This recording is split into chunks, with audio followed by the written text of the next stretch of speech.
Hello, everyone. Oh, it's been a day, hasn't it? We can just relax, sit back. Hello, everybody. So glad you're here. Oh, whew. I think I've been live today. What was 4 hours, and then another 5.5. So far today I've been streaming for 6 hours today. I told you guys were going to get sick of me. So anyway, hello everybody. How are you faring? Tell me how you are. Tell me how you are. Marjorie, I don't like the looks of it. What don't you like the looks of? I'm getting worried, says Ricky. Hello, Galectra. Hugs from Wisconsin. Hugs from Chicago. Scary Harpy. Hello. Oh, worried. Kathy Anderson. Hello. Not relaxed. Oh, very worried. Worried people. Okay. Well, I haven't been able to watch any of the news yet, to be honest. But let me see. I at least want to.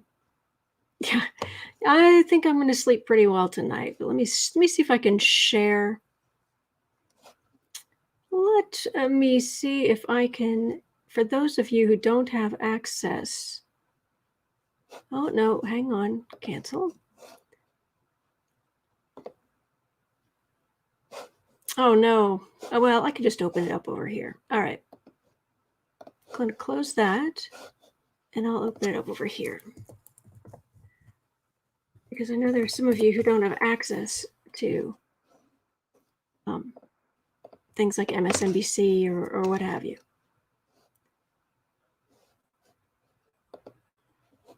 Oh, there we go. Share screen.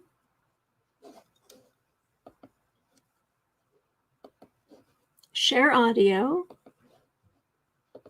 Percent of it's going to Trump. So there is a giant pool of votes there in Wake County that just came down a little bit. So you see that added to Biden's total. There is a giant pool of votes in Wake County, for instance, where Joe Biden does figure to actually make gains here, which he needs. But you could just see, I'll put the bubbles up again. You can see how big Wake County looms right now, how large that looms. By far, this is your biggest source of outstanding votes in the state. And the other places where you have really substantial outstanding vote, for instance, Greensboro, where again, on the same day vote here, this is Guilford County, but on the same day vote here again, it's better for Biden than the statewide trend has been. You know, also next door where Winston-Salem is, same thing. And Mecklenburg County, where Charlotte is. So there are opportunities here, some big opportunities here where even with the same day vote coming in, Biden can pick up some votes here. The biggest source still of outstanding votes for Trump, the biggest single source on the map, is going to be the same day vote in Union County. I mean, if Trump is winning the early vote in Union County with 60%, you can expect the same day is going to be much bigger for him than that. But the other wild card in North Carolina is they are going to allow. Let me get that back up. I'm pressing all sorts of buttons here.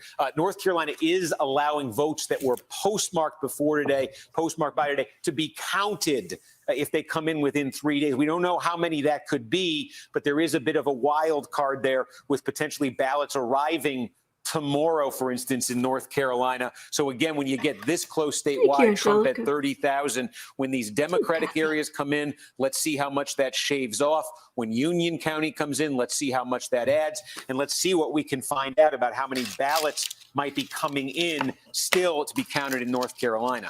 We got a call from the South. This is Alabama Senate. And remember how Doug Jones shook the political world when he won as a Democrat. Doug Jones has lost tonight. This is a flip to the Republicans. Tommy Tuberville is the new senator-elect. So Democrats went one up in Colorado. Republicans went one up in Alabama. I was never good at math, but it seems like we're right back to where we started tonight, unless your name is Tuberville or Hickenlooper. We're back to 4 needed to gain, Rachel, for the Democrats.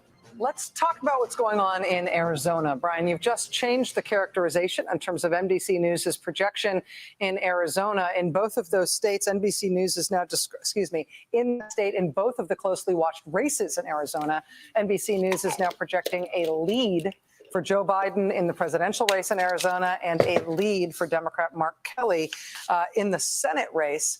Can we talk a little bit about that Senate race in Arizona? I will foreshadow, or I will cheat and tell you that after this, I would also like to talk a little bit about how that North Carolina Senate race is going, given the too close to call designation now in the North Carolina presidential. But let's start here in Arizona in terms of why the Democrats are characterized as leading in both the Senate and presidential races here. Steve?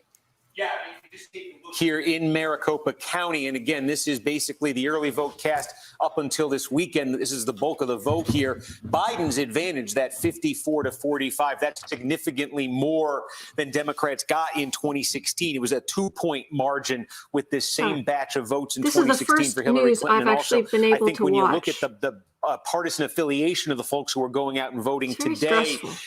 It suggests that may not be enough, even if Trump is doing very well with the vote that was cast today. That may not be enough to overcome what Biden's putting in the bank here in Maricopa County. So that's significant, because just a minute ago, we were talking about a possibility that Trump actually does run the table in those 5 states that we said earlier he was really up against the ropes in. And we said at that point, the action shifts to Arizona. And if Biden is able to put a win on the board in Arizona, then that would be a gain of 11 electoral votes. Remember, Hillary Clinton had 232 electoral votes in 2016. If Biden holds those Clinton 232 and adds Arizona, that would put him at 243. And of course, as we say at that point, if he's not getting anything, we'll still see what happens in North Carolina and Georgia here. But if he's not getting anything out of the Southeast, then we will be talking Wisconsin, Michigan, Pennsylvania. All right, let me jump in here. Sorry. 2 more projections here. NBC News has determined that when all is said and done, Democrats will retain control of the House of Representatives, and that's all we're saying. And in the state of Louisiana, we have prepared to make a call when all the votes are counted. As expected, Donald Trump, the projected winner in the state of Louisiana. And as I've been speaking, we have just added Kansas, as expected, in the Trump column. Let's go to the map and see where the colors work out. Rachel, back over to you.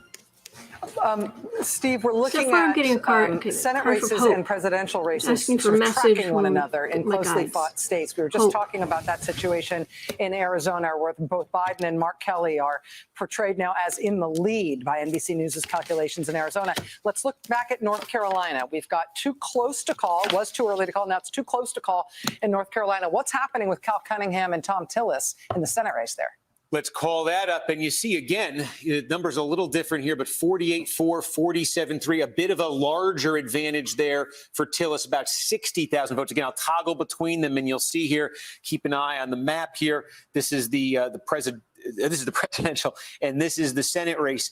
Again, Trump's lead in the presidential, 39,000. Tillis's lead in the Senate race, 58,000 over Cal Cunningham. And I think you've talked about this. 2016 was the first time in American history that every Senate race that year on the ballot matched up in any given state with how the presidential race went. There wasn't a single state in the 2016 presidential election that went for a candidate of one party in the presidential race and a candidate of the other party in the Senate race. That's how closely these things have aligned. It's very interesting to see these numbers in North Carolina tonight. You know, Tillis running a little bit ahead of Trump. In fact, Tillis in the polling had been running behind Trump. That had been one of the themes we talked about. And we talked about the potential for a disconnect, a divergence between these two races because of the gap we're seeing. But now, you know, with about 90% in, there's Trump leading by 40,000 statewide, a little less than a point. There's Tillis leading by about 60,000 statewide, little more than a point. There's a little difference between them, but not much. And also not in the direction the polls before this election were suggesting. Steve, I got one more for you. We have another call, and this is another New England state, and that is New Hampshire. And it's for electoral votes awarded to Joe Biden. Good. At least there's that.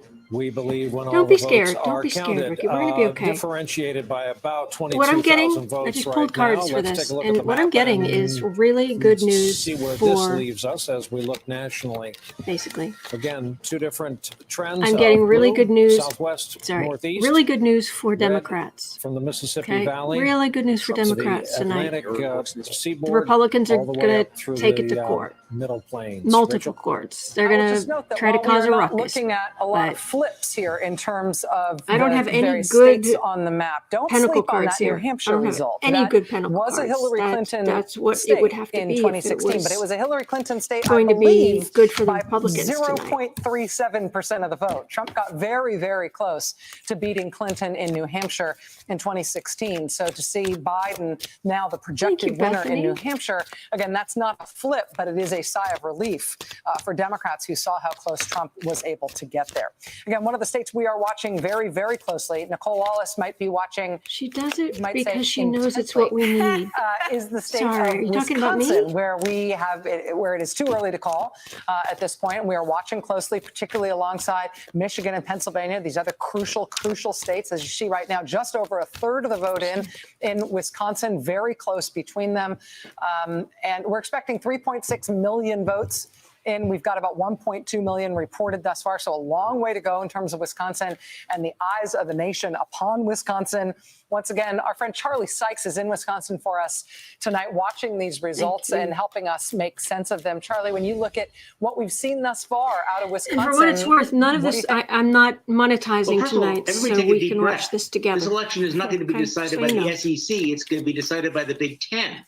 And we haven't gotten all the results here yet.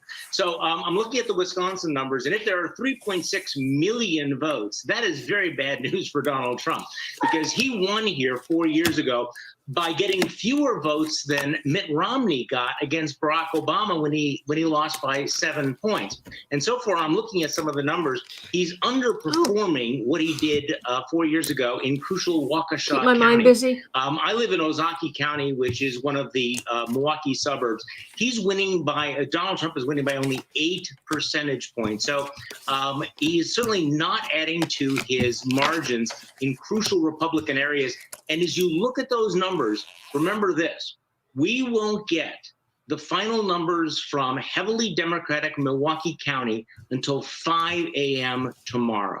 And that is going to be the decisive Folks, I just number. pulled So I think Biden, that looking at this right now, looking at the demographics that we're seeing in Ohio, you're seeing some very, very good news in the upper Midwest. I mean, I know that we're disappointed about Florida, Democratic but it feels a lot like 2018. In control of the institutions. Look at what the margins are, Trump, how they're shifting. How they're shifting Power, among independents, what's happening in the suburbs. You're seeing that in Ohio. My guess is you're going to see that in Pennsylvania.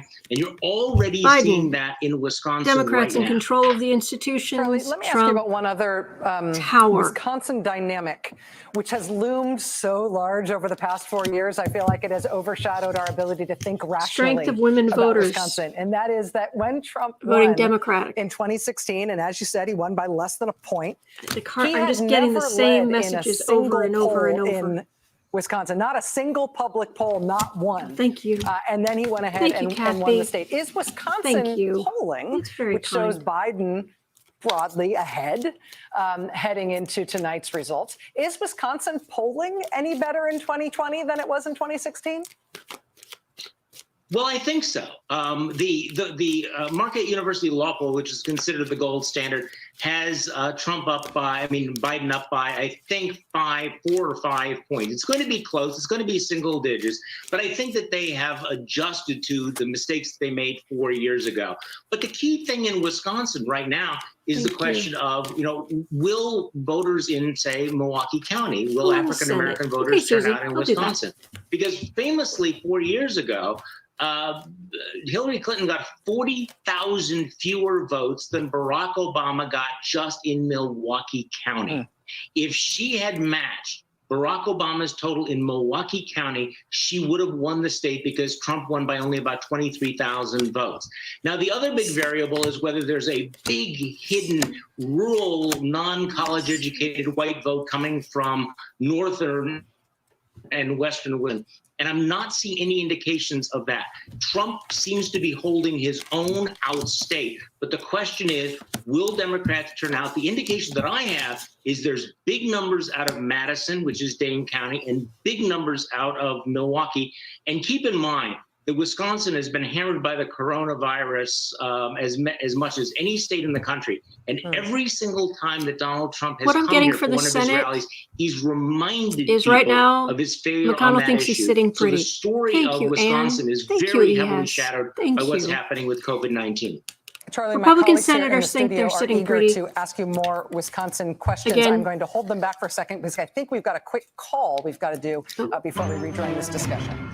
We do. This is not a flip or a surprise, but we have awarded the state of Utah and its 6 electoral votes to the Trump column. We'll convert over to the national colorized map and see that this extends past Colorado now, the block of red that starts in the middle of the country. Rachel, back to you. Interesting. In Utah in 2016, of course, we had that unusual dynamic with Evan McMullen taking 20+% of the vote in Utah, which made it such an unusual the Republicans state. think they've got the Senate. In 2016. Joy, you want to ask Charlie something? Well, Tell me about the courts coming in. In terms of a lot of the angst and anxiety victory that people for are feeling Biden about, the results Let me get tonight. some clarification, And I think a lot of it was I'm getting skewed by quiet. Florida. I think you're absolutely right. It feels like 2018 again. But zero back in again for me on African-American turnout, because that was indeed the difference. Let's see if I can get some more information. Why Hillary Clinton didn't do as well there as she could have and lost the state. What is that looking like? What is the state of any sort of disenfranchisement activity? We know that is a thing that happens a lot in Wisconsin. How open, how accessible has the vote been, and how much turnout have you seen? Well, we won't know until we get the final results tomorrow morning. But I'm not hearing a lot of complaints about it right now, mainly because Democrats really over the last 4 years have really gotten their act together again. Remember that Supreme Court election that we had during the coronavirus, where people had to stand in line during the height of it? And there was a rather surprising result in that election. And I think that's the model that's been used here. So, I'm old enough to remember when Republicans absolutely dominated the get out the vote efforts and the early vote efforts here in Wisconsin. I remember that very well. I think that script has been flipped here. But again, the numbers you're seeing out of Wisconsin do not represent all of Milwaukee County. And frankly, that's going to be where the African-American vote is concentrated. Milwaukee County, Racine County, and Kenosha County. And I would be very surprised if you did not see a substantial increase from 4 years ago. And if Donald Trump cannot add to his margins outstate, and if he is losing votes in the crucial Milwaukee suburbs, places like Waukesha County, then I think it's going to be very difficult for him to win the state of Wisconsin. Charlie, because it's Donald Trump, we know where he's ailing politically because he cries out to them and he cries out to suburban women exactly in the parts of the state that you're talking about. Don't feel scared. Have you seen anything come in Ohio or anywhere else that signals to you the kind of result? Okay, I'm muting that for just a minute. I just want to say, so I pulled on the Senate.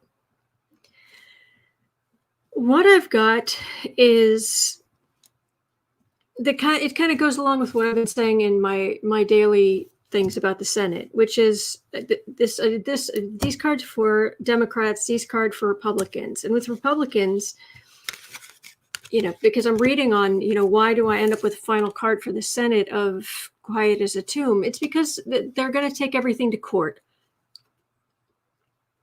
They're on the defensive, so they're going to use the only power they have, which is to take things to court.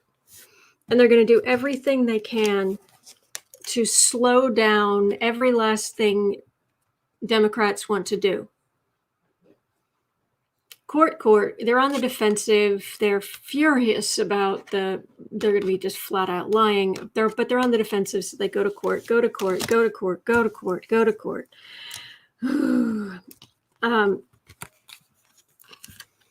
Democrats end up in power because there are Republican votes, but there just aren't enough. Judgment has come down upon them.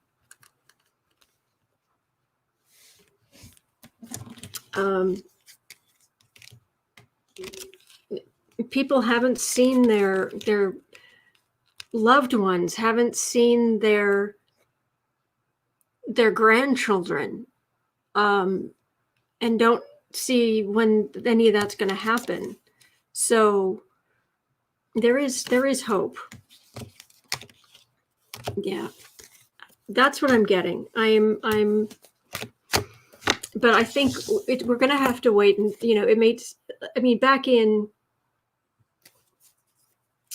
the 2018 election, it took like 3 weeks before we finally heard. Because at first, of course, on Fox News, on Fox News, all they were talking about was, blue wave is more like a trickle. Yeah, until the rest of the votes came in a few weeks later. And then it was like, oh, okay. Hello, everybody.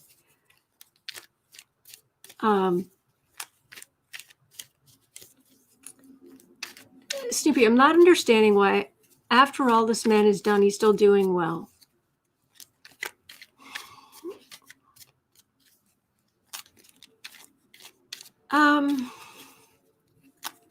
It's complicated.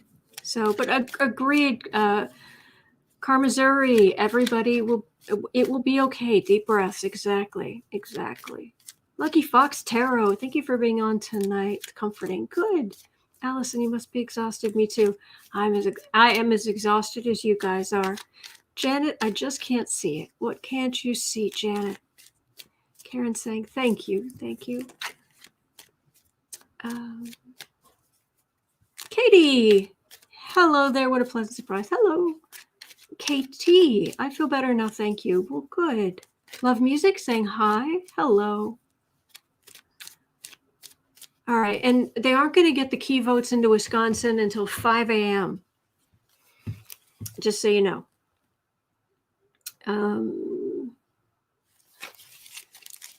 What's wrong with people? Are they not paying attention? I understand, Lourdes.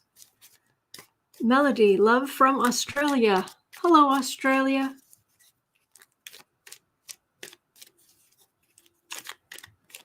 Hello, everybody. Okay, so thank you, Anne.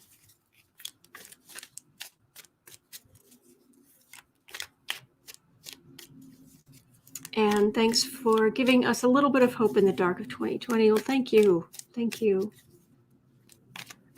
Bonnie, this feels so horrible. What's happening to our country? What happened to the blue wave everyone was seeing? The blue, even a blue wave, it doesn't mean Trump wouldn't get votes or wouldn't get states. We expected Trump to get what he's getting right now. That's why the swing states are so important, because everything else is pretty hard and set. Carmazuri, we just popped out of retrograde Mercury. Everything will be okay. We knew it would take time to see the real results. Exactly. Do not worry. Just hang in there. Senate race is tied 41-41. Thank you for meeting, speaking to us, giving home. Sherry, I'm glad to do it. I mostly have this on because I haven't seen any news tonight. I mean, I haven't been able to watch any news tonight. So this was the first I've been able to sit down and pay attention. So yeah, I spent 4 hours over on Chen Lin's channel. But yeah, they raised $2,500 for Feeding America. And she was telling me before we went on, she chose Feeding America because I support them. Because 10% of all the income that comes into the channel goes to feedingamerica.com. And that's an ongoing thing. So I know you're all worried, but we're going to be okay.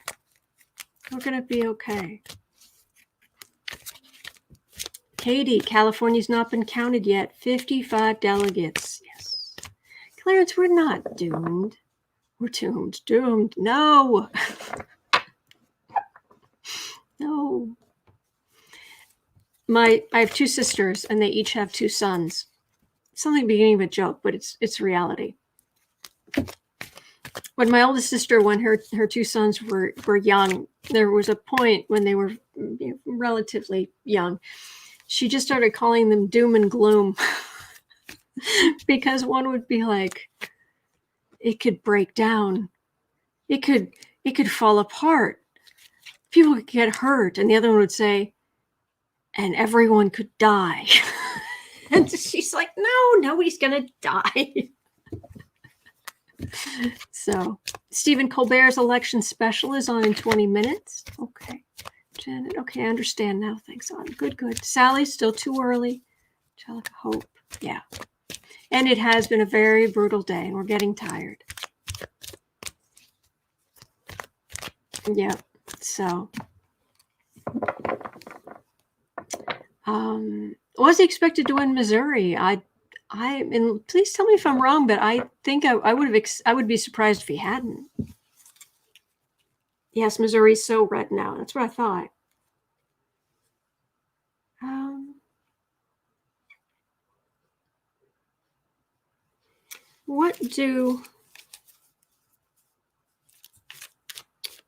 Trying to figure out. Uncover the news. Kristen's here. Mary Trump tweet. Yeah. Yep. Lucky Fox Tarot. Also, guys, Mercury's finally begins going direct tomorrow, 7 p.m. Eastern.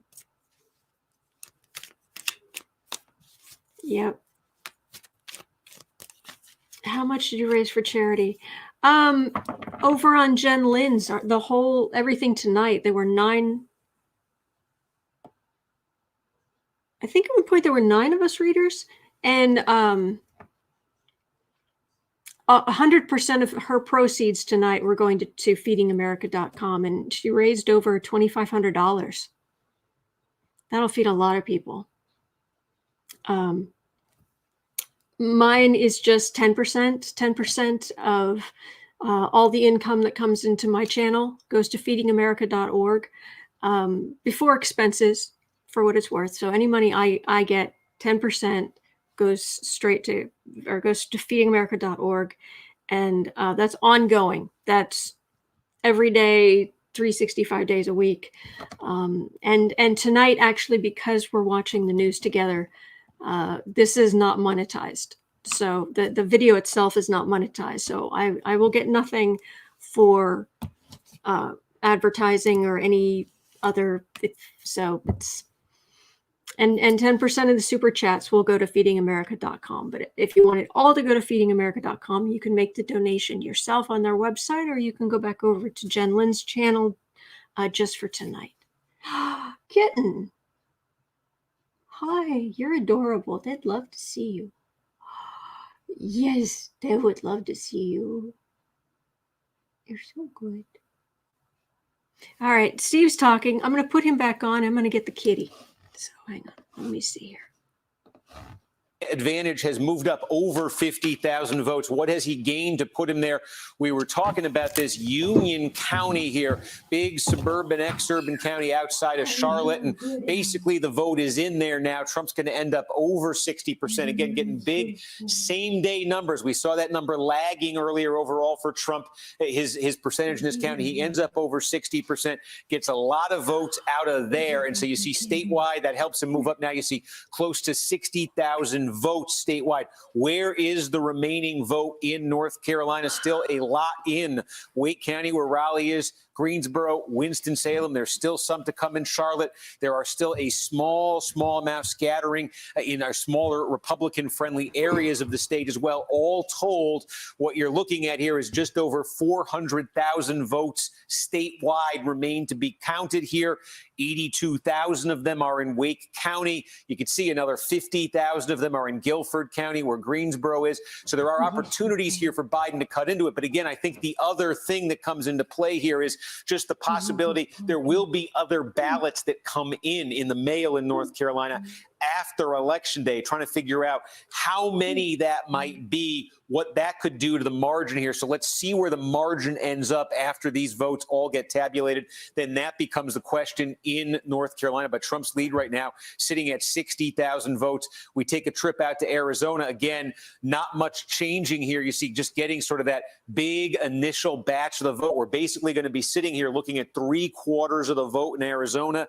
Then the numbers are going to change. We'll be watching here in the next few hours to see the numbers change in Maricopa County as they count up the same day vote in Maricopa County. How much ground can Donald Trump make up? He's certainly running from behind based on that initial batch that we got here. Let's see what happens there as those votes are counted. So far, nothing new there since we got that gigantic initial batch. One other that is suddenly becoming potentially significant on this map, and I want to flag this for you. It's not a state.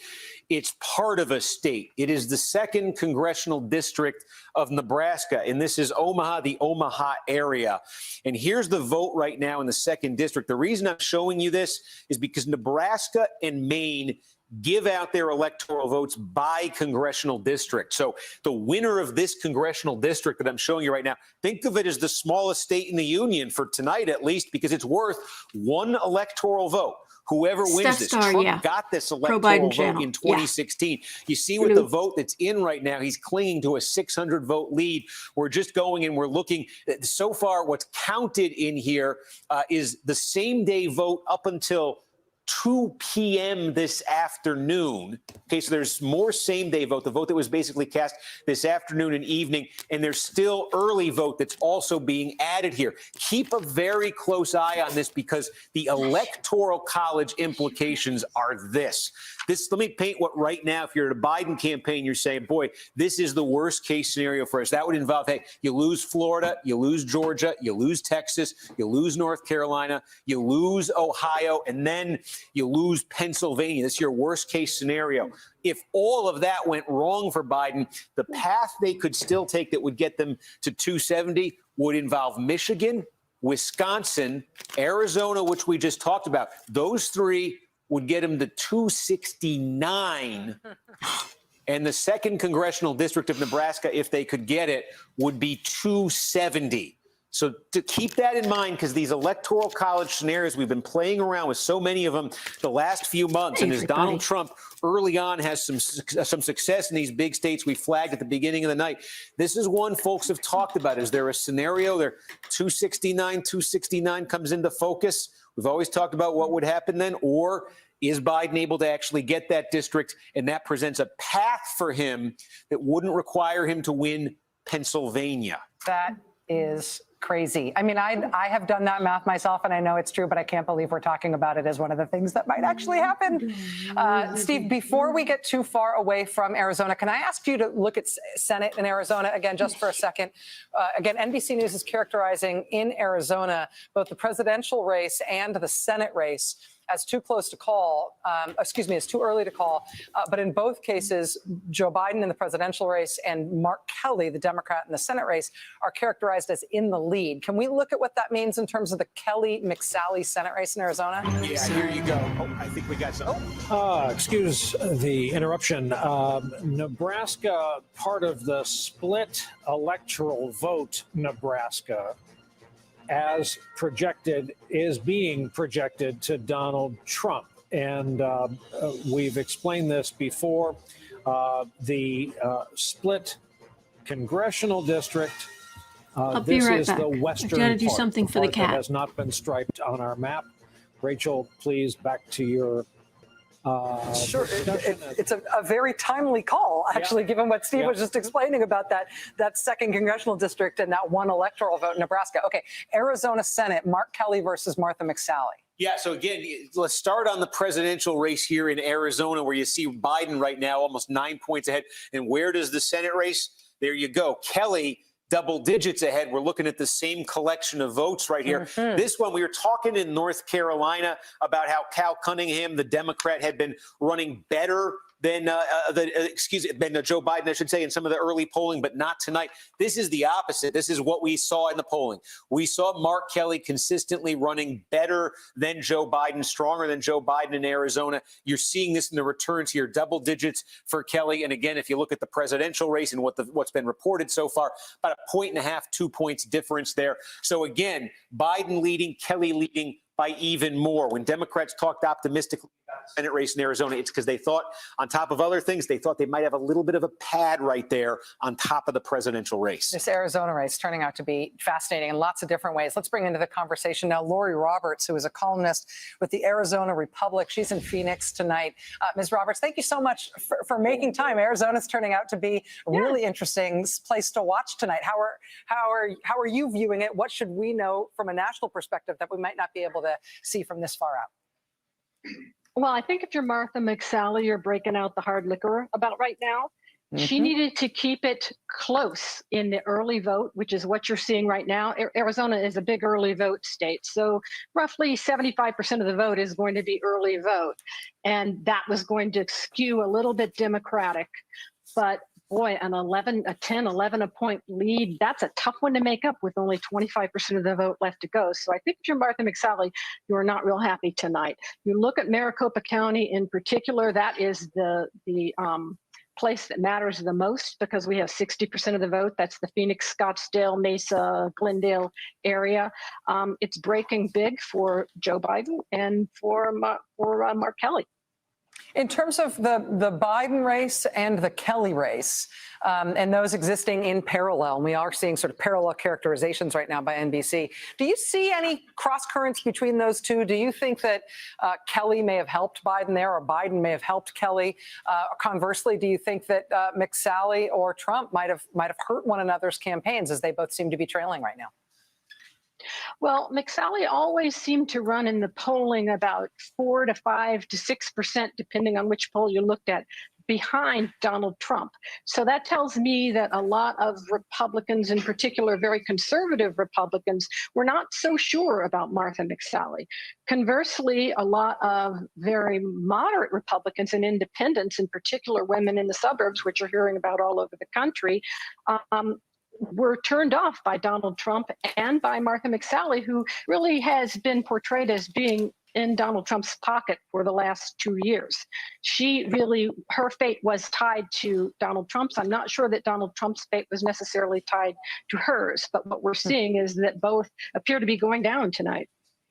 We've had a lot of questions, and this is Joy, about the Hispanic vote or the Latino vote around the country. And I think Florida tells one particular story, and I feel like Colorado, Nevada, and Arizona tell a different story. Can you talk about that vote, which is a sort of largely Mexican-American?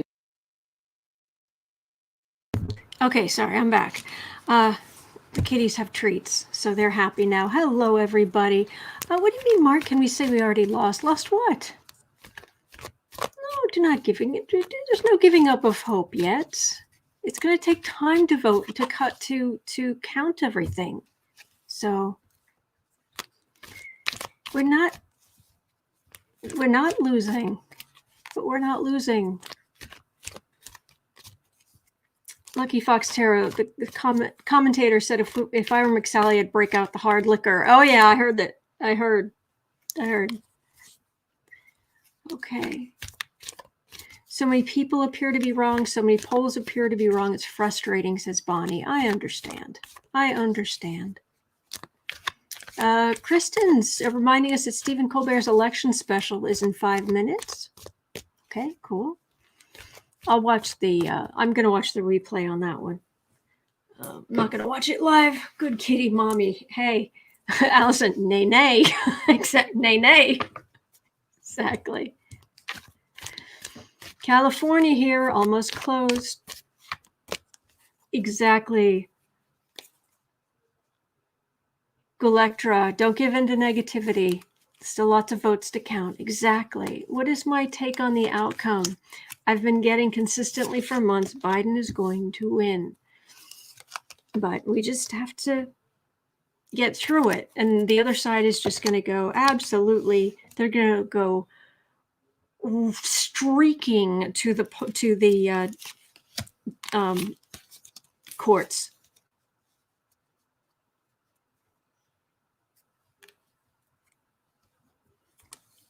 Let's see here.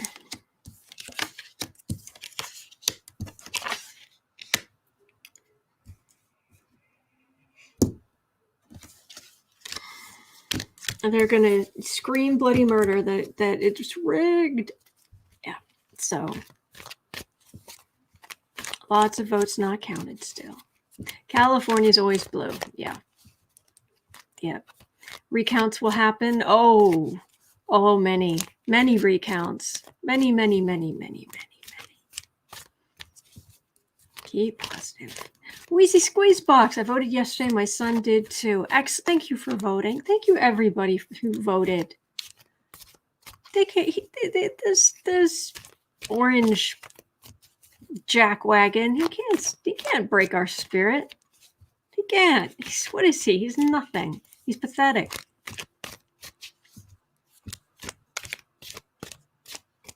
Oh, another projection. Mississippi. Not a surprise. Not a surprise. Kristen is asking, can you read on the lawsuits Trump will file after tonight? What do you mean? What do you mean? Marie's saying Biden's going to win. Yeah. What do you mean about lawsuits? There are going to be so many in so many different places. Lindsey Graham. Oh, Lindsay. Why anyone would vote for him, no idea. Is Alaska going to be red or blue? I'd be floored if I would fall off this chair if Alaska was blue. Yeah.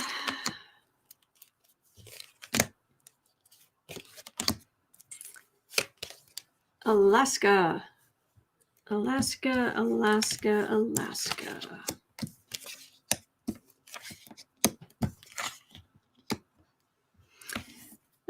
times they are changing in Alaska, but I don't know if the change is here yet. Lawsuits in general. Well, I've been getting for months that Trump is going to lose the presidency. Biden's going to win the presidency, and they're going to just take everything they can to court, but it's not going to change the outcome. Alaska's always red, exactly. I think times are starting to change a little, but it doesn't feel like this is the future where it will start changing, but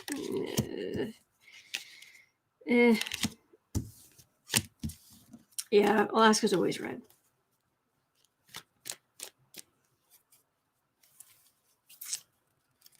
Ricky, how about a hug? Yep, we all need hugs. So, if you need a hug, I'm sending you one, okay?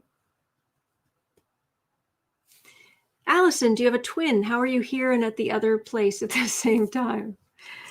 No, I was over on Jen Lynn's channel for 4 hours, and then now I'm here for you guys.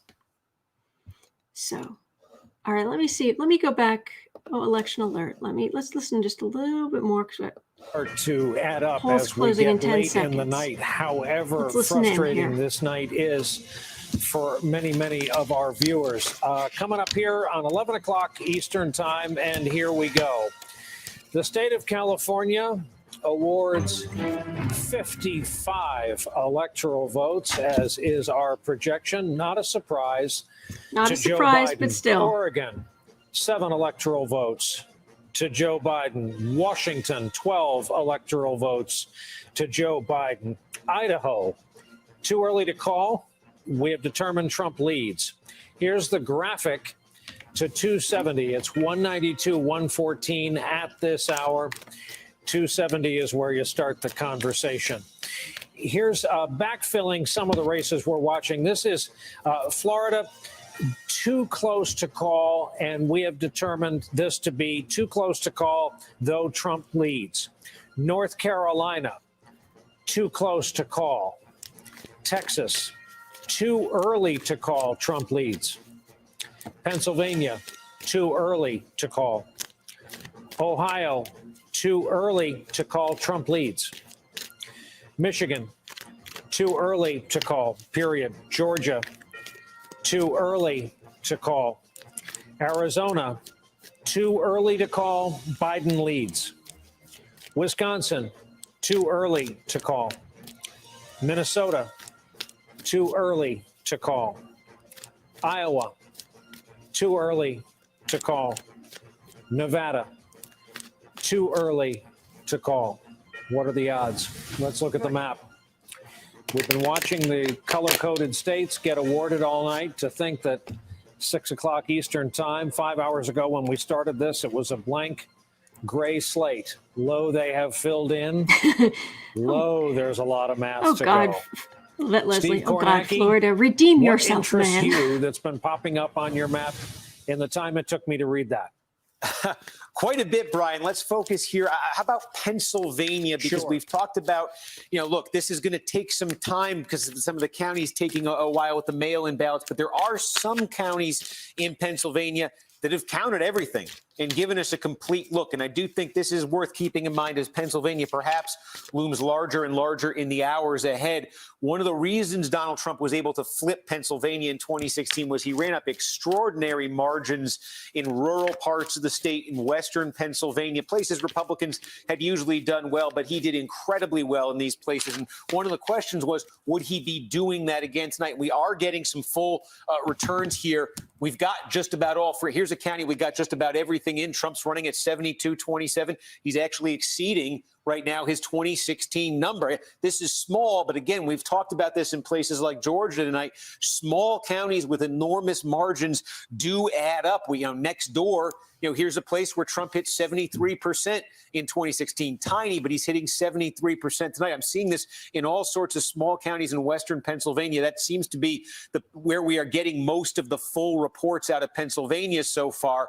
Trump is in those small rural counties hitting, in some cases exceeding that 2016 number. That is only part of the story in Pennsylvania. I flag it because we're getting the full results from those counties. We are not getting the full results from places like Pittsburgh, from places like Philadelphia, from places like the Philadelphia suburbs that are key to Democratic hopes, especially in Philadelphia. That's where you're going to have a lot of lag, I think, with the mail-in voting. But I do think that's a piece of it to keep an eye on in Pennsylvania because we've been seeing that in some other states tonight. And if the electoral college battle does come down to Pennsylvania, worth keeping that in mind. Every time we can get one of these counties up to 100%, we're going to measure it up against 2016 and tell you if we're seeing strength or weakness for one candidate. In terms of Pennsylvania right now, we've been talking all night about how these three states, Wisconsin, Pennsylvania, Michigan, are, as Nicole, as you've been putting it, they're sort of the whole story in terms of what the Biden campaign was aiming at. What does happen if those are the states on which this is all going to hinge and we don't have answers about any of them tonight? I mean, psychologically, what happens? And what That's a good question, Sandy. Why do rural Bill voters Barr, as vote the president's red? lawyer at the Let's have a Justice look. Department representing the president, he's made clear that whether it's a libel case or whether it's a ballot issue, he views Bill Barr as his personal lawyer. It is going to be seamlessly into that role going to that be Michael close, Cohen but used to fill, versus the gentleman you had on your show last night, Mr. Bauer. And I think that we shouldn't get ahead of the story. But we have, Bob. The state officials have prepared their that. constituents, and I think the Biden campaign has prepared their supporters for a scenario where this doesn't end tonight. You have to think that if both campaigns were seeing the same things in their tracking polls, if both campaigns were talking about these three states, that there's not a ton of surprise inside the Biden campaign that it may come down to these three. You also have to look at the fundraising endeavors that both the Trump side and the Biden campaign have been involved in as of late. They were about a post-election day legal effort. Right. So both campaigns saw this the same way. And I think I have a hard time not seeing this the way a staffer does. And the way a staffer sees it is they look for the intersections. What do both campaigns see? Both campaigns saw these three states as being an endgame, and both campaigns saw Joe Biden as having an edge in the polls, a small edge in these three states. So what does that mean? That means Donald Trump saw his path as likely involving a legal challenge to ballots in PA, and that's where he's been focusing his efforts. reports. But it's also possible. And I think that, the people who are feeling incredible anxiety, I think one source of anxiety is that with all that's happened, appreciate that. COVID, nearly 250,000 people dead, the racism, the cuddling Nazis. I think for a lot of people, the catharsis of a repudiation by the voters broadly was something that they needed to know that America fundamentally rejects this man. That is not what we're getting tonight. What we're getting is that people are going to stick to their party lines for the most part. Renee, there's some conversion. I'm not worried yet. As I'm you just said, not. I'm really not. There's so many votes still to be counted. Gets 270. 270, he's out. Yeah, he wins, and that's it. And it doesn't matter. And then we'll have to figure out what happens after that. But there is also, people have to realize the possibility that the votes just get counted. It takes until tomorrow. And tomorrow at noon, Pennsylvania just reports its totals. Wisconsin reports its totals, and Michigan reports its totals, and it's totally mundane. Then there's nothing to go to court over because it's clear, right? These states are not controlled by Republicans. I would right now feel the same anxiety as everyone in my two phones if these three states were controlled by Republicans. And I hate to say that, but that's where we are. But they're not. They are not controlled by Republicans. And Trump's not ahead in any of these states either. So and he can't do anything. Right. These governors of these three states and the secretaries of state in, the state that used to scare me the most was Wisconsin. Mr. La Follette, the person who's that is not going to allow Donald Trump to just walk in there and do what Scott Walker and his friends would have done. It's not the same Wisconsin. It's not the same Pennsylvania. The governor there is not going to allow it. It could be that we just have to breathe for a night, and tomorrow we'll get the results. And I think everything will. Can I tell you what I have in my notes? Because all I've been doing is cramming for the last year, getting ready for tonight. My notes on each of these three states. Wisconsin, State Elections Commission chief says Wisconsin will probably not report unofficial results until Wednesday at the earliest. Pennsylvania, governor releases TV ad warning residents that will take, quote, a few days for the vote to be completed. Secretary of State says there's no way Pennsylvania is announcing a winner on election night. Michigan, Secretary of State says the count will likely take until Friday. Yeah. So that's Wisconsin, Pennsylvania, and Michigan, which is what we are looking at now. Heidi Przybyla is in Michigan, is in Detroit, specifically with a look at what we can expect in terms of the Michigan vote. Heidi, it's great to have you with us tonight. What are you hearing in Michigan? Yeah, Rachel, I think that was Joy who said, just breathe. And I can tell you, after being on the phone with Michigan officials all night, they really endorse that sentiment. They're looking at these numbers that are coming in, and they say, this is truly an overrepresentation of the in-person vote here in Michigan. They couldn't even start tabulating a lot of these early absentee votes until this morning. And because of the crazy patchwork here of reporting, Missy, I haven't. Some of the precincts aren't even sending in their AV, their absentee votes yet. So you're getting a very skewed representation. Let me give you an example. Macomb County, Trump won there by 10 points in 2016. We're starting to get the early numbers. He's got a wide lead again, but you peel that up a little bit and you see that there are already some precincts where we do have a fuller account of the vote. And we've seen our first red to blue shift in center line where Joe Biden is outperforming what Hillary Clinton did. So again, they're saying breathe. They are still optimistic that in the end, Joe Biden will take the state. And they say that what you should look at right now, instead of this patchwork, is the surge pattern in voting, because Michigan was the place where Donald Trump had his smallest margin of victory. And so they say, and this is according to the Secretary of State who briefed us, that the places where we're seeing the surges are, number one, Detroit.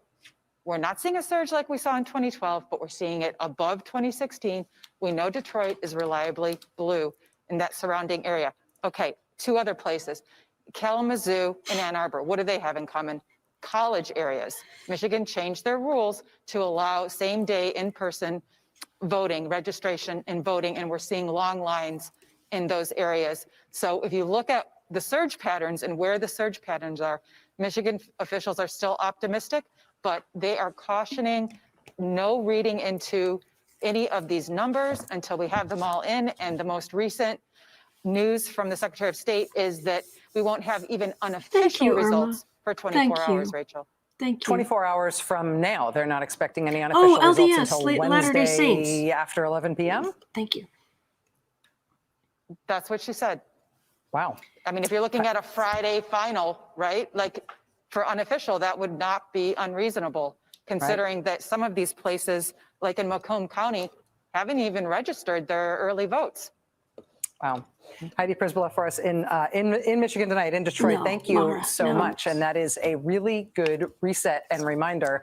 Again, we've been talking about it. It's one thing to talk about it. It's another thing to grok it. It's another thing to actually grasp it and prepare yourself.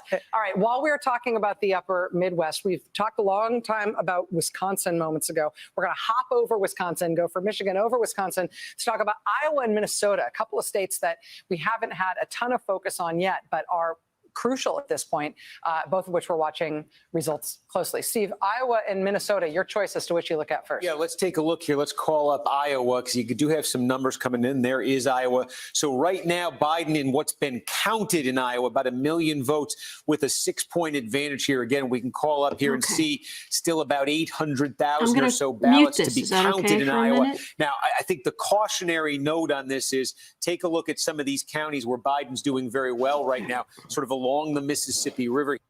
Okay. All right, everybody. I've got it muted for just a minute here. The question was, why do rural voters mostly vote Republican?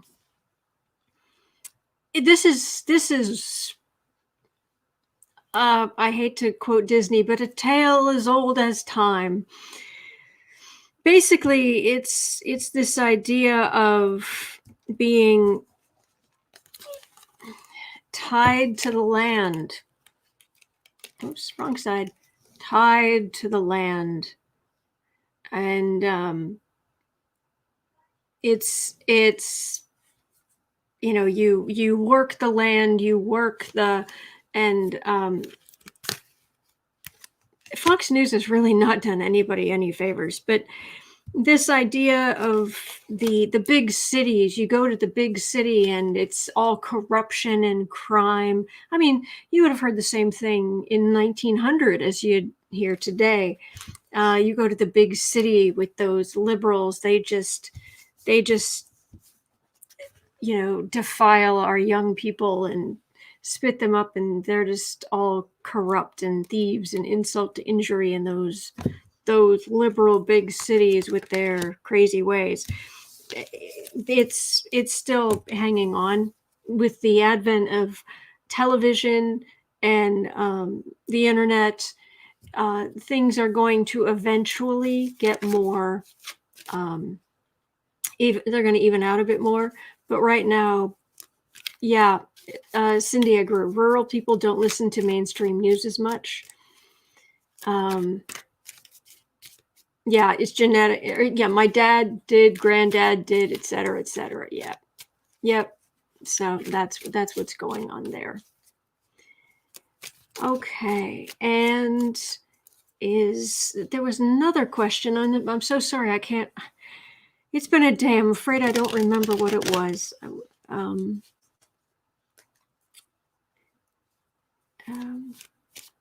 Mystical Marina, I grew up in rural America, not enough diversity to learn from other cultures. There you go. There you go.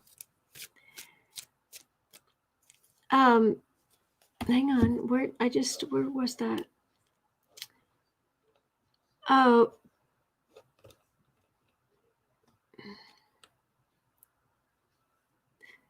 Okay, Mouse Maiden is asking, why does it all look so bad right now? I thought Biden was supposed to do well. My dad just came in here saying Trump has the popular vote. Well, they haven't. I mean, Iowa, they've got 52% of the vote in. Oh, no, they might not even have that much. That was just for that county. And right now, Biden has significantly more electoral college votes than Trump. So, yeah.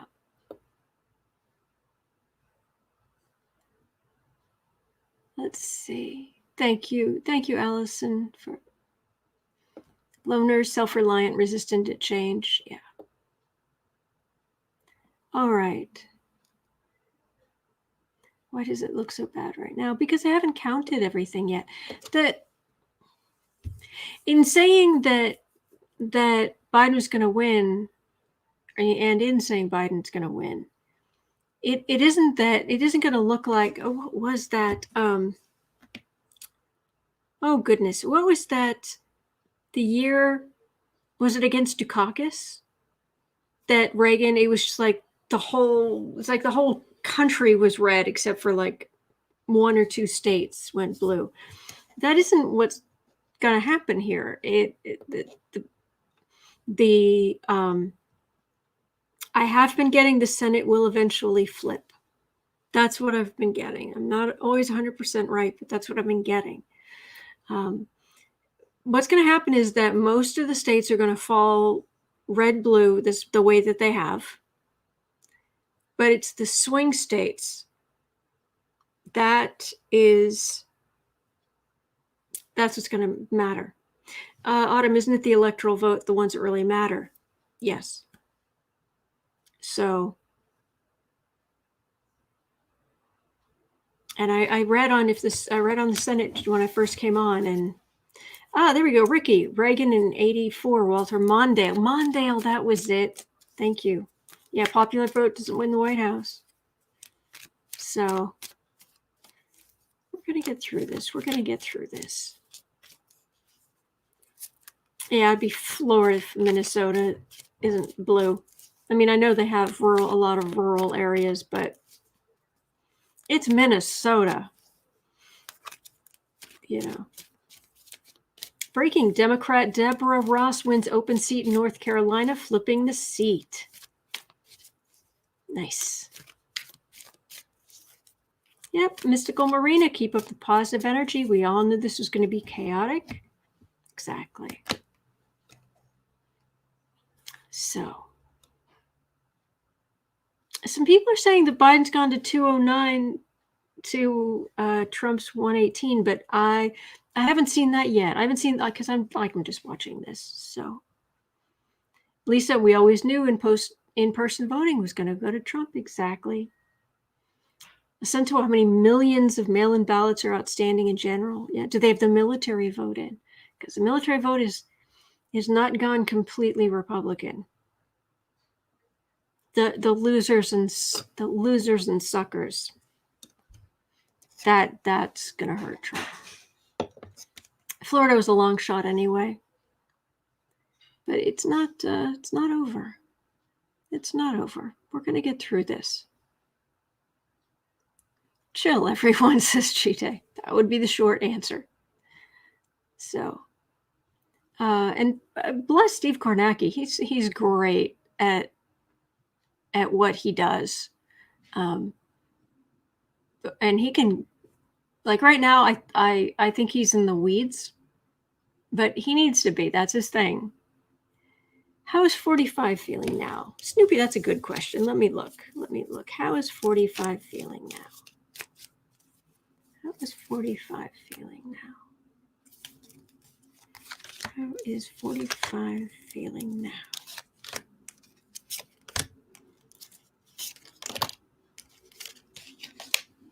Good.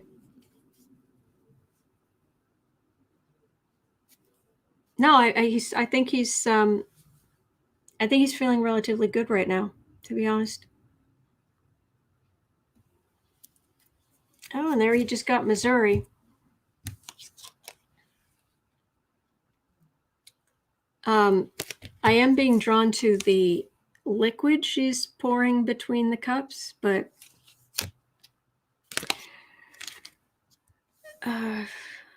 okay, Chariot. I'll just use this. It's easier to hold him.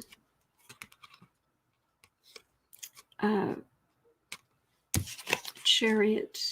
Oh, I'm going to be swept in again. Look at that.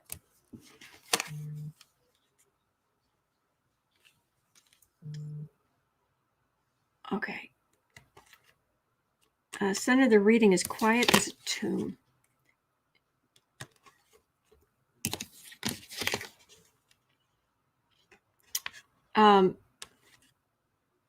But victory is next to the 8 of Cups. And that's even some Republicans having come in and voted Democrat. So he's fine now, but he's going to have to, you know, eventually he's going to go to sleep. But then, and he thinks he deserves it. But this is a victory, and it's not a victory for Republicans.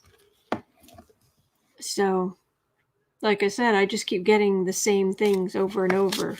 The likelihood of me getting the same things over and over isn't even statistically good. Would you read on Collins? All right, let's have a look at Collins. Susan Collins. Susan Collins.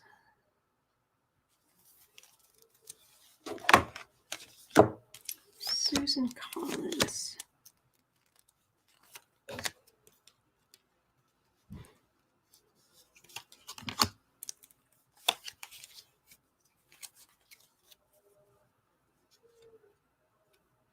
PBS is showing Biden at 209, Trump 118. Interesting.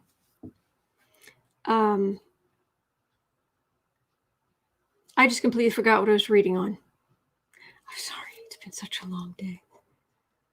What am I reading on again?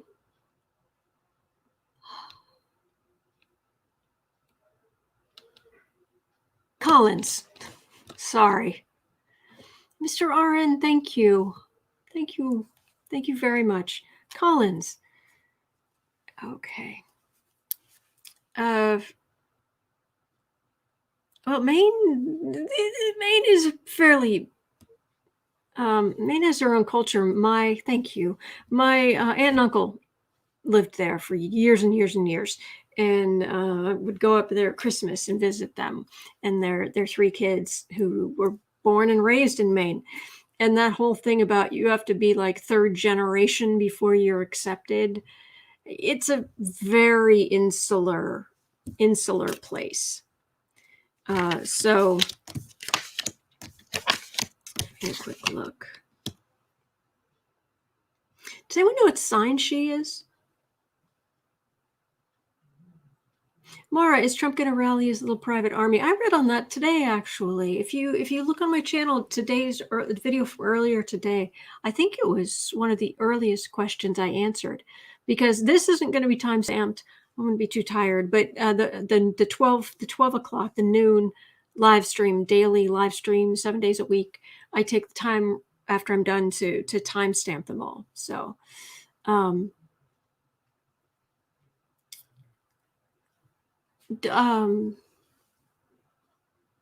anybody know what sign Collins is? Does anybody know?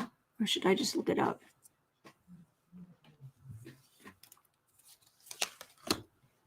Minuscule diversity in Maine. Mainer born and raised but moved when I graduated high school. Many families still there. Hello, boo-boo.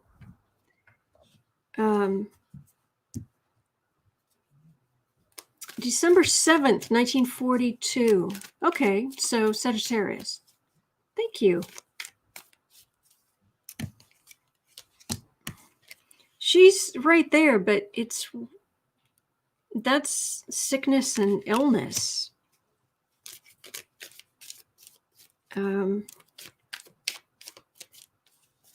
Susan Collins, get back in. Thank you, Susan. Oh my gosh. Thank you. Really appreciate that.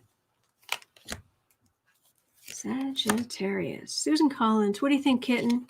Susan Collins going to get in? Little sweetheart? Just a little sweetheart. You're just a good boy. Yes, you are. Here, do you want up here? Hey, get up here and then go up there.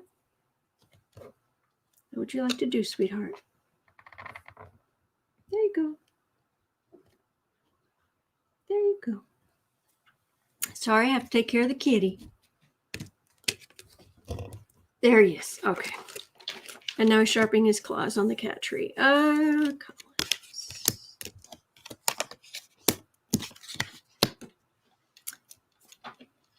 It's looking good for her.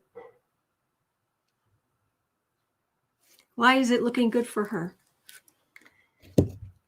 What are the numbers right now? Do they have, how much of the vote do they have in? Does anybody, I don't even know what site to go to look at the specific results that have come in. Hello, Kay. Thank you for that. I really appreciate it. Thank you. That's very kind.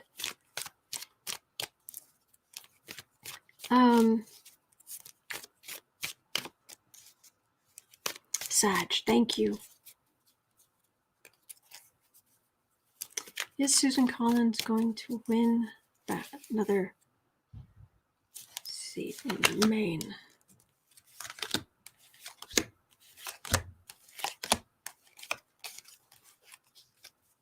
PPS, okay.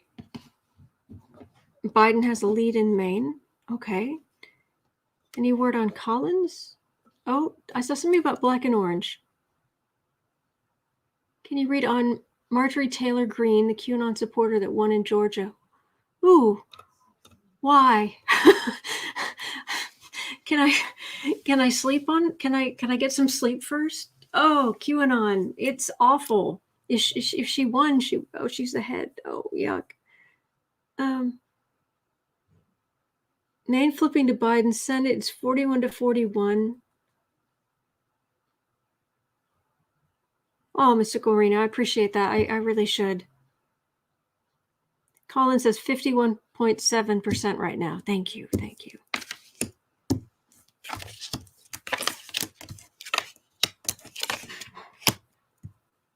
I keep ending with Republican cards. I keep.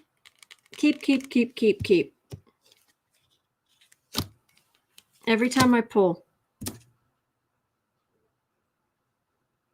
I've got death in the center. Thank you, Gloria. Thank you.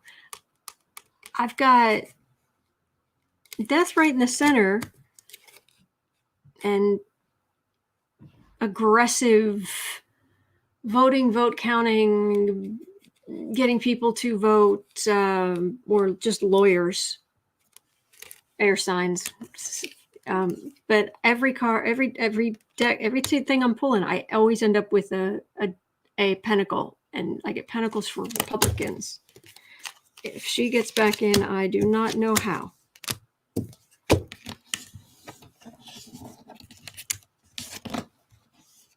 Oh, Kit, I'm so sorry. I'm so sorry. I'm so sorry. Clarence, I'm calm now. That's good. That's good. No matter what happens, we're going to be okay. We really are.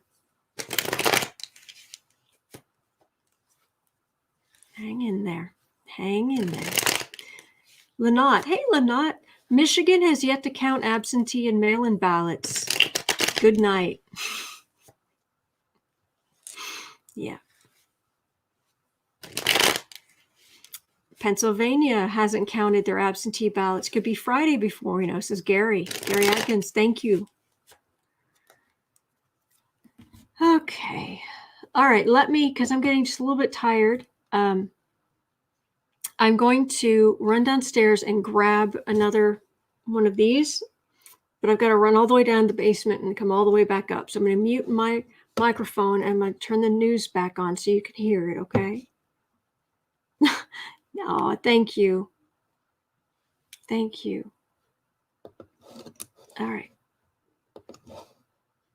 Again, it's going to be a while. And then Wisconsin. You heard Charlie Sykes, a native of Wisconsin, talk about how it's going to be a while. We're going to bring Mike Murphy into our conversation, a veteran Republican strategist, and it says a lot about strategists like Mike Murphy, that he is with Republican voters against Trump. He joins us from Los Angeles. And Mike, stay right there. Don't move, because I want to bring Nicole Wallace into this as well. Nicole, people watching would be forgiven for wondering just what in hell's going on and how long this is going to go, and the state of the zeitgeist and what both campaigns are saying. So you lead off. So I've heard from folks in both camps that no one expects a result tonight. And I know we've talked a lot about anxiety as an undercurrent. We've also talked about these 3 states that everyone is watching, Michigan, Pennsylvania, and Wisconsin. And we now have reporting and people in the states explaining why that might be, that neither campaign expects a result tonight. Heidi, as you said, gave us a great reporting about how Michigan needs 24 more hours before they can report out their count. Pennsylvania is talking about not having those results until another day, not starting with T for Tuesday. And the same goes with Michigan. So I think the fact that both campaigns are expecting this to go on beyond tonight is not cause for alarm. It is part of the conditioning, I think, that both sides tried to give. It doesn't necessarily mean that this heads down a legal path. I guess the Biden campaign says that is still to be determined. The Trump campaign has been more hawkish about legal avenues being pursued. But it does mean that this is going to feel like something that isn't one and done. And I think Mike Murphy and I both have some muscle memory. I think a lot of folks do from the Florida recount. No one is saying it'll go on that long, but we are at least looking at something that doesn't end this evening. So you guys at least have the Florida recount in common. A lot of Democrats watching have merely sitting in their homes and watching 2016 in common. Mike, which is it? Well, it's not 2016. I mean, I think if we kind of unwind this, a lot of Democrats were looking for a quick knockout in the Sun Belt where Biden would take a red state away, particularly Florida. And it didn't happen. Now, that said, I was very busy in Florida. It's the state I know well. I did both the Jeb's campaigns down there. And Biden did well. He flipped Jacksonville. He did well in Tampa Bay. He was cooking. But Miami-Dade alone collapsed, and I mean really collapsed. Hillary won that county by 29 points, Obama by nearly 24 points. Biden will be probably getting out of there winning by about 8 or 9 points. It's the biggest swan dive in one county I've ever seen because everything else was working great. So the good news for the bad news for Biden and for Democratic psychology is the easy break his back tonight win in Florida or Georgia or North Carolina look very unlikely playing on red state turf. There's one red state left in the Sun Belt that I do think is probably going to flip to Joe Biden, which is Arizona. Could be the revenge of Senator John McCain. That's going to take a while. We need to get more vote in, but it looks very promising for Biden. Then we're down to the blue wall. And those states, because they're not used to the kind of absentee wave we're having this year, and because their rules require you to count on Election Day, are going to take a while, like all day tomorrow, maybe even into Thursday morning before we get full numbers. So I've done a lot of Michigan races. I've told everybody to take a breath and understand they're not going to get instant gratification there because they're not going to be seriously counting, the real bulk of the vote until tomorrow. Exactly. Mike, down ballot. What does your gut tell you about whether Mitch McConnell is going to be majority leader or minority leader? Boy, it's close. They may be one short on the Democratic side of taking it, but I kind of want to see how that Iowa race goes and, and see if Tillis holds on in North Carolina. But it's not as likely as I think conventional wisdom had it 24 hours ago that the Dems would narrowly pick up the Senate. But we also need to see Montana, see what's going on there. We don't have nearly enough vote in. I think we can be sure that win or lose, Joni Ernst will always hereafter know the break-even price on a bushel of beans. Nicole Wallace has a special guest to bring into this conversation. Nicole? Are we bringing in? Not yet. Oh. No, this is not yet. First of all, I am interceding. I'm not in the traffic. I'm not in the traffic position here, Brian. I will turn this car right around. I was just following orders. I am going. Sorry. Steve Kornacki, okay, I would like to talk to you about okay. Pennsylvania, no matter what anybody else wants to talk about. Now, how much do we have in statewide, and what's going on with the crazy disparities between the counties in terms of what they are reporting? Yeah, and there are a fair number of counties, as I was saying a few minutes ago, smaller counties generally, a lot of them in the western half of the state. It's Trump country, voters. where you got basically all the vote that's reported out so far. Where you're missing vote is Philadelphia, first of all. Let me show you that. Kept Republicans in power, but this rise of women voters. What is left here huge. There's over 500,000 ballots in Philadelphia. Now, again, Philadelphia, what they are trying to do there tonight is, you see, they report out the same day vote, the votes that were cast today in Philadelphia.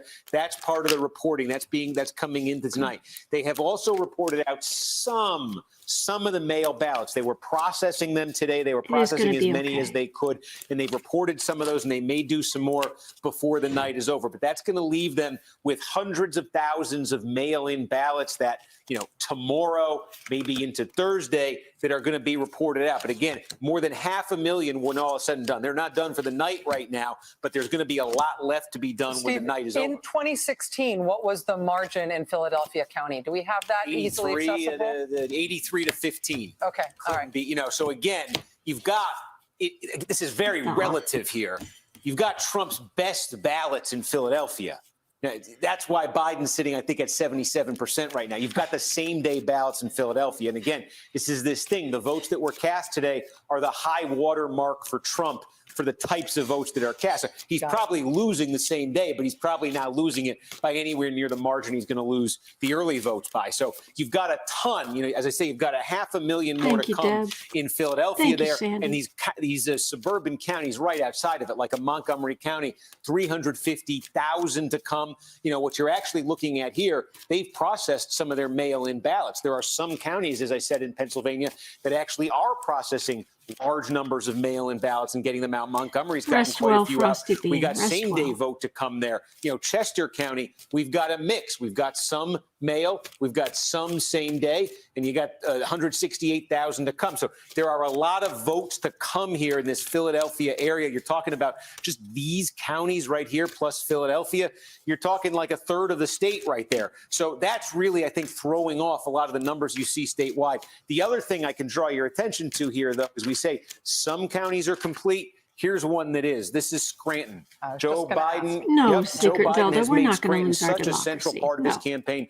What's happening in Scranton, Lackawanna County? Biden wins it, 53.6, Trump 45.2, 8-point margin. So what does that represent for Democrats? Well, that's an improvement from 4 years ago. Hillary Clinton won this only by 3. Biden's getting it by 8 right now. But that's also not what Democrats had been expecting before 2016 in Scranton and in Lackawanna County. Obama won this by 27 points in 2012. Again, this is one of those places that moved dramatically in Trump's direction in 2016.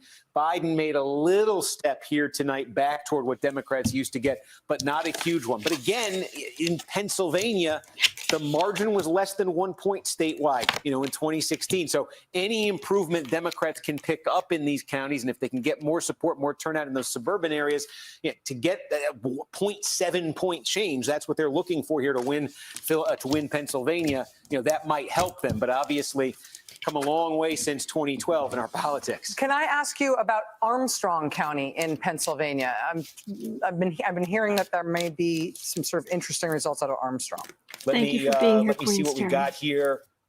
Interesting is one word. We've had a couple of issues. I'm not going to put it up because we've had a couple issues. It is sad. I agree. Look, it is sad how many people reporting out numbers. I think we were on Lehigh earlier. We were looking at the Lehigh Valley earlier, and there was something very wrong there. And I want to check on that number before I show it. I suspect the same thing just happened. Thank you for your foresight. Joy, what were you going to ask? Well, I wanted to see if Steve could do the same thing about Michigan that you just did in Pennsylvania, because I know it's still early and we're not going to get all the voting tonight, but what have we got for Michigan, particularly the Flint area? Yeah, and again, I think you had Heidi on talking about this, where it's getting tricky in Michigan because we're trying to figure out what types of ballots have actually been cast and counted so far in this. So, if you're looking at, let me give you an example here, because I think we've gotten a lot out of Oakland County. I think we've gotten a mix. I will get the Flint, but I want to just show you what I mean. See, we're getting a bit of a mix here I'm getting in Oakland County. This that is a big we are not county being appreciative of Detroit. How well we're Biden doing. Basically hitting the number that Hillary Clinton hit in 2016. That's what I'm being told. I think this we're is, not appreciating. as I say, this looks like a pretty decent we're not mix of the two types, how well and that's we're what happens. doing. A result that makes sense. Because but in a lot of these counties right now, you're we basically wanted getting a landslide. the same We day wanted vote. bigger, So, if you were to take a look, hang in there. Like Saginaw is another good example. Here, this is a perfect You're example, not actually. alone. This is all same day vote. And here's Donald Trump at 60%.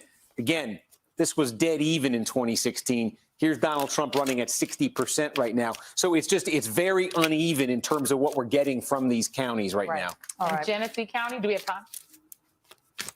So we've got Trump at 53, Biden at 42. And again, you're basically just getting, I'll give you an example here. In 2016, Clinton won this by 9, Trump's winning by 12, but you're basically getting just the same day vote right there. So the mix in these states that we're seeing right now is what's making it so complicated to try to figure out what exactly is going on. You're seeing it, especially in Michigan. Some of these counties, it's a very even mix. And some of these counties, I think it's very skewed right now. We are seeing a theme. We are seeing that in Michigan and in Wisconsin and in Pennsylvania, which are the path to 270 that we've been talking about all night in terms of where these campaigns are going to end up. It's also why you're now hearing at 11:41 from both sides some that cards. winner will not be determined tonight. Neither campaign No, it won't be. It won't be expects there to be tonight. a result tonight. Correct.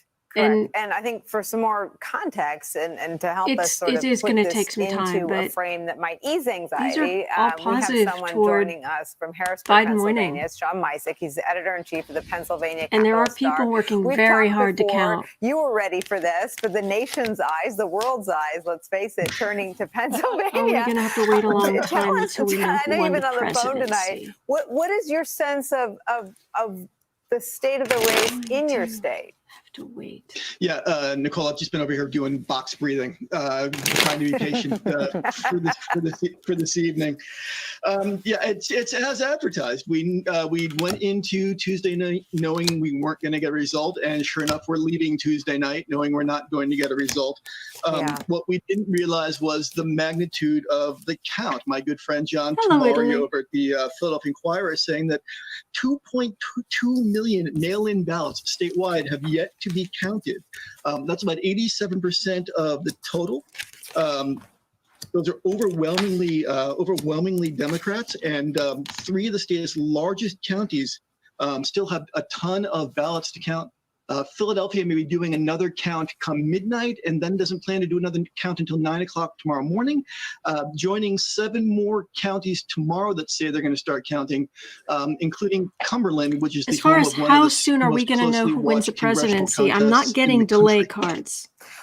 I'm just getting it taking I know time. Rachel did a great deep some time dive on to the just state get through it all, night, but I'm not the Attorney getting General is ready, Chad the the Biden Hanged campaign Man or is ready. anything.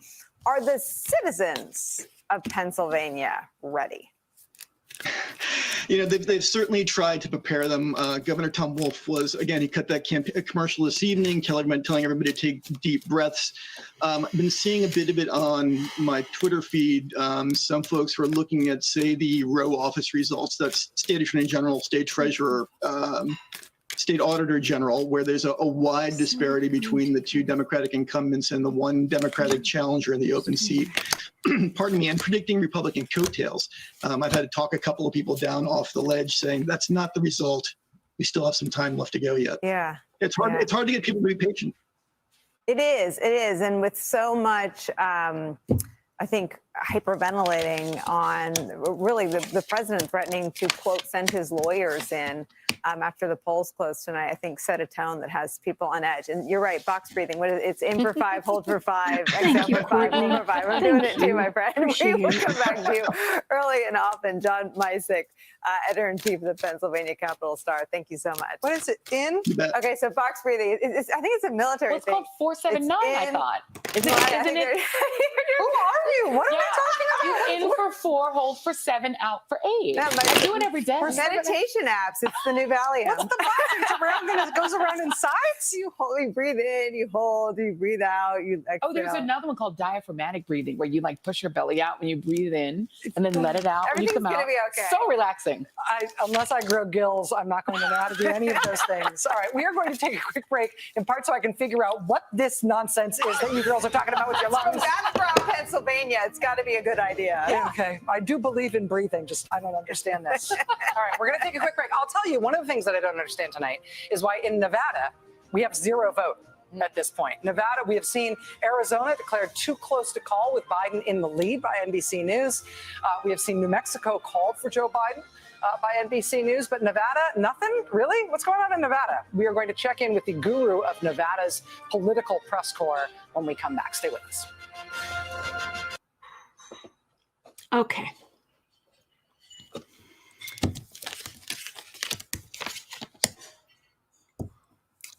For the Senate, I am getting delays. For how soon will we know about the Senate? Oh yeah. I am getting a world card, so there's a possibility of it switching, but I've got so many things that need to be counted, things outstanding need to be counted. There's temperance, which is a wait, and then we get hanging Chad.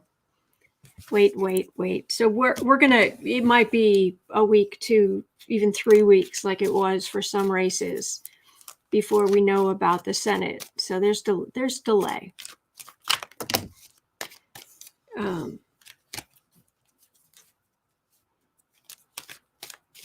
Let's see here.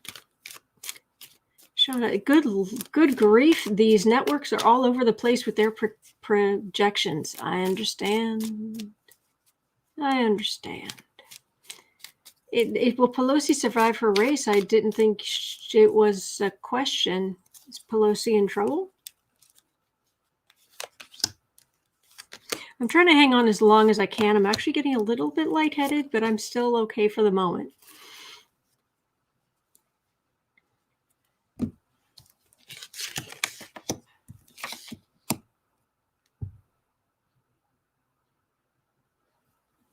I'm not getting an answer.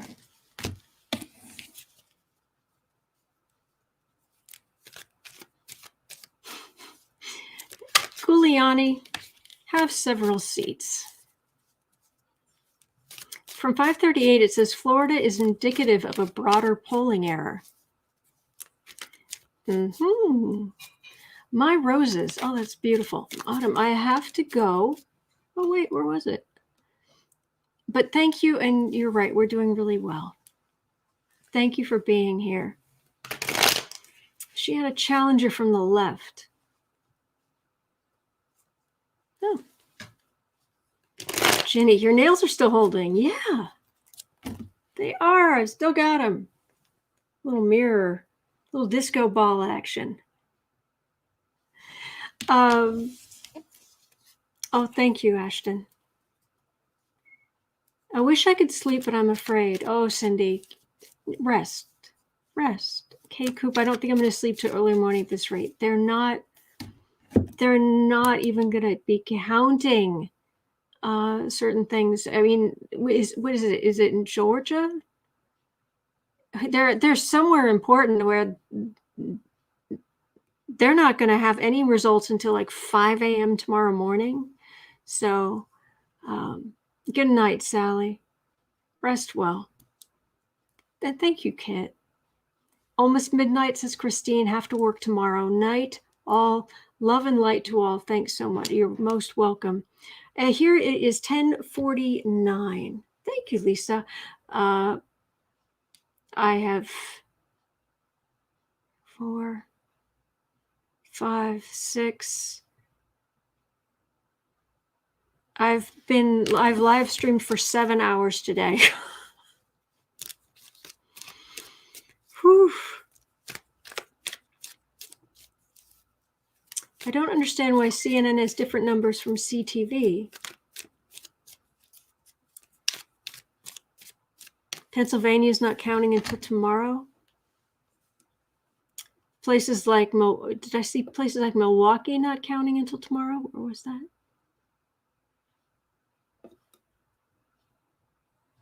Cindy, okay, I know. This was my first time to speak, but I've watched for months. Thank you for being here. Oh, thank you. Good night, Kit. Rest well. All right, let's find out why Nevada is at Arizona and Nevada, both on your screen right now. I said before the break that NBC News is characterizing Arizona as too close to call with Biden in the lead. I was wrong in that. It is too early to call as the NBC characterization in Arizona. I apologize. Again, Arizona right now projected by NBC News as too early to call with just over 3/4 of the vote in, but Biden is characterized as being in the lead. That said, look next door. Nevada, too early to call. What do we got in? Wait, where's all the numbers? Where's the big numbers in the bottom and the little number up in the corner? Where is the vote in Nevada? What is going on with the Nevada count? Joining us now in the conversation is the editor of the Nevada Independent, my friend John Ralston, who knows more about Nevada politics than anybody alive who is not a currently serving Nevada politician, and he knows more than most of them, too. John, what's going on in Nevada this evening? We are wondering where your vote is. Well, would you like some numbers, Rachel? Is that what you're looking for? Yes, please. I can give you right now is 7. Now, you're saying, what is 7? What is Ralston? I thought he's supposed to be the expert on this stuff. Let me tell you what 7 is. 7 is the number of polling locations in Clark County, which is Las Vegas, the biggest part of the state. They are still open. There are lines outside of them. The polls were supposed to close at 7, Rachel, but the Republicans filed a lawsuit in this upside down year to try to keep polls open in the Democratic county because they have done better in early voting while the Democrats have crushed them in the mail. As soon as those polling lines are done, they are going to start releasing results, probably mostly from rural Nevada. So let me caution everybody, Rachel, the first numbers you may get are going to be overwhelmingly in favor of Donald Trump, but probably not a large number of votes coming from the 15 relatively small rural counties. Now, John, I have been reading at the Nevada Independent, I have been reading your prediction columns and your coverage of the early vote every single day, like every minute that you post something, I'm right there. And I know that you said overall 10 or that 15 minutes, but I'm going to put my cards away. Such a lead with early vote in Clark County that it was essentially an insurmountable lead for the Republicans. In terms of the election day turnout in Clark County, though, is it possible that that has exceeded expectations enough that the Democrats might be keeping Nevada in play? Well, first of all, let me thank you for all the Rachel clicks on the Nevada Independent site. We appreciate those greatly. Well, listen, what the most surprising thing about the election day turnout, and we've been tracking that, Rachel, is how small it's been. I expected about 180,000 or so voters to come out in Clark County. It's going to end up being about half of that. The Republicans were hoping for a huge turnout to overcome what is clearly a deficit in the early and mail vote.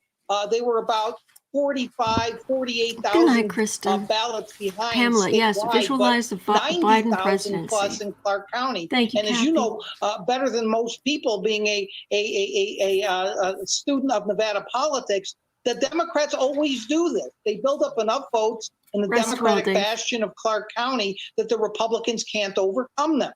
I think that has happened this time as well. But I can tell you the Democrats here are nervous. They're looking at what happened in Florida. They're afraid now that maybe the Latino vote did not come out for Biden the way it did for Hillary Clinton. People get nervous on election nights, Rachel, all the time, even without cause. And I don't think Nevada's much like any other state, and it's probably more like Arizona than it is like Florida. But I've been doing this for a long time, as you mentioned, and usually the vote lead that the Democrats have is enough to win the state, especially since there was such low turnout today. But you know what I'd like to see? The same thing you would like to see, some real numbers. Mm-hmm. And John, let me just ask you, you described what's going on in terms of those open polling locations, 7 open polling locations still in Clark County, people still in line to vote, even if the election day voting numbers overall haven't been overwhelming numbers for this day. Given that that's the reason for the delay in Nevada reporting its vote totals, and given the wrangling to try to keep those polling locations over, do you have an estimate as to when those polling locations might finally close and then we might start getting those first numbers in terms of the time of the evening? We don't, unfortunately, Rachel. I think it's going to be relatively soon. I saw some numbers pop up while you were talking. So that may mean that those polling locations are closed, that 91 to 8. You might as well call it right now. But no, 300 votes in, right? These numbers you're going to see are going to be from rural Nevada. I don't know where those are from, Rachel, but if you actually have numbers, that's either a rural county that has gone rogue and released its numbers before the Secretary of State gave the sign off, which, by the way, does happen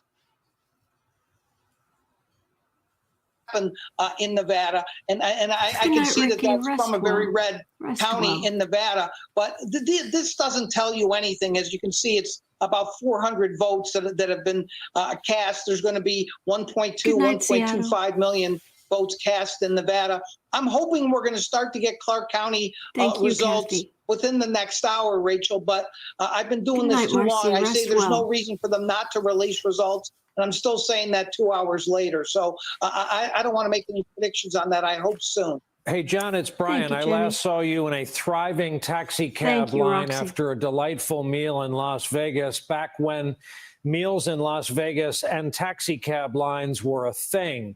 For all the Americans who visit and love Las Vegas, can you update us on the impact this uncontrolled pandemic has had, and when you think the Strip will be the Strip again and it'll be the economic engine of your state? It's a great question, Brian. And by the way, that wonderful meal that we had together seems like 3 years ago now, doesn't it? Yeah, it sure does. Really does. Listen, the pandemic has crushed the economy of Nevada because it's essentially so dependent on that road that you just talked about, the Las Vegas Strip. And it was shut down for a few months, and business has still not come back. And there are people who are much smarter about this stuff than I am who think it may not be back for a couple of years. The economy here is in big, big trouble. What impact that has had on the election is an outstanding question. The Republicans here have tried to blame the policies of the Democratic governor, Steve Sisolak, and essentially have tried to make him kind of be the shadow replacement for Joe Biden on the ballot. Steve Sisolak has shut down the state. He caused the economic hardship here. Vote for Donald Trump. The polling, Brian, has all shown that Trump is getting more of the blame than Sisolak for the pandemic here. So the Democrats think they will survive that part of it. But if Trump were to end up winning Nevada, I would think that play by the Republicans might have something to do with it and how bad the economy here really is. And it's bad. John Ralston, the editor of the Nevada Independent and the dean of Nevada political journalism for life. John, thank you so much. I have a feeling we may be back with you as we start to get real numbers out of Nevada. Thanks, my friend. Let's go now back to Steve Kornacki. Sorry, excuse me. Yeah, we got a big number here. NBC News is projecting Ohio will go in the Trump column when all the votes are counted. 53-45 race. That's what I picked up in my readings. That'll change, that'll fluctuate, but that is our projection. 18 electoral votes. I was getting major valuable state grinding in the Donald Trump column. For that had Republicans in Ohio. Characterized as too That's early exactly to call what I with was Trump picking in up. the lead, but again, Ohio now projecting Trump as the Rest winner well, of Pammy. Ohio. In terms of what remains outstanding in closely watched swing states, Thank you, Queen's in Tarot. Florida right now, I should also remind you that that is being characterized as a Donald Trump lead, even though that state has not been called. Florida has not been called by NBC News, but NBC is describing it as a Trump lead. In terms of other states that we're watching, obviously we are focusing, like you can't believe, on Pennsylvania and Arizona and Michigan and Minnesota and Wisconsin.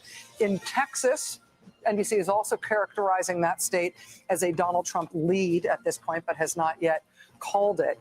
But one of the states that NBC has not yet characterized a result for, just calling it still just too early to call, is the great state of Georgia. And polls closed in Georgia at 7 p.m.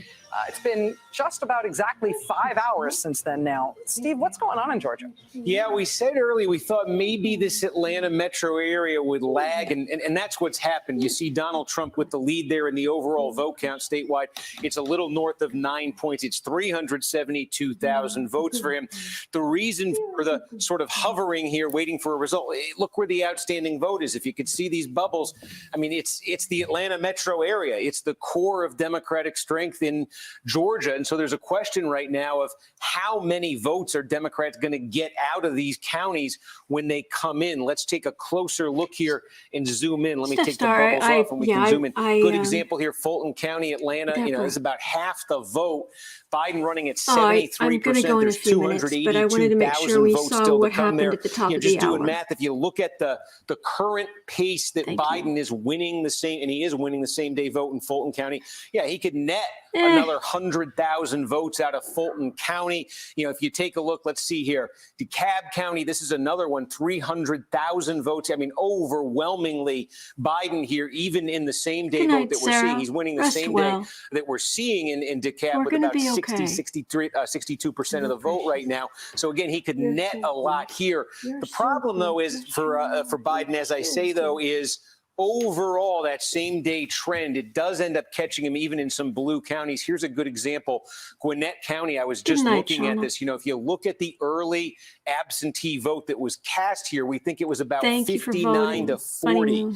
The early vote cast in this county, you know, again, compared to overall, Biden's running at 57%. What that means is the same day vote that's been cast here, even though Biden's winning overall sizably, it's about even.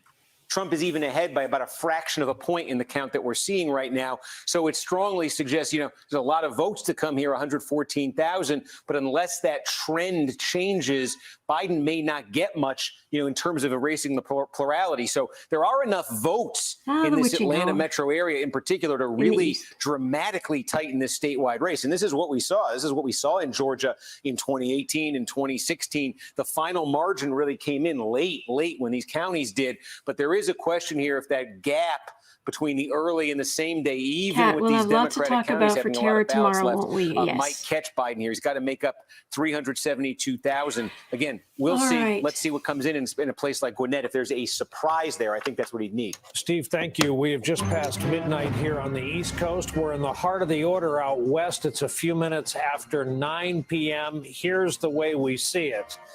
Hawaii, where thoughts turn on a Tuesday night in a boarded-up Manhattan. I'll go to sleep in a moment, Kathy. Hawaii, 4 electoral votes, too early to call. Lucky Fox Terra, thank you. Florida, 29 electoral votes. We have it as too close to call. Trump leads. North Carolina, too close to call. Texas, good night, Kathy. Too early to call. Thank you, Kitchen. Trump leads. Pennsylvania, too early to call. Period. Michigan, same thing. Too early to call. Georgia, too early to call. Arizona, too early to call. Biden leads. Wisconsin, too early to call. Minnesota, too early to call. Good night, Renee. Iowa, rest well. Too early to call. Nevada, as we have just cataloged, too early to call. Here's the map. Oh, we have one more. Idaho to Donald Trump, your projected winner. That is no change from the 2016 rest map. well, Alicia. Let's go to tonight's map, which you'll recall hours ago started in all gray without a single state filled in. That is about mirroring how these states have fallen tonight. We have so many in the margins yet to be decided. Yep, exactly. All indications are it will remember be that days before we know.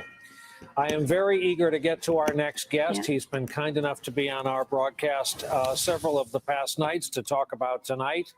And that's James Carville. Oh, sweetheart. Okay, I need to go if nothing else because poor kitties, they don't understand why all the lights are still on and why Virginia, Biden has won Virginia. Oh, wait, I want to see this.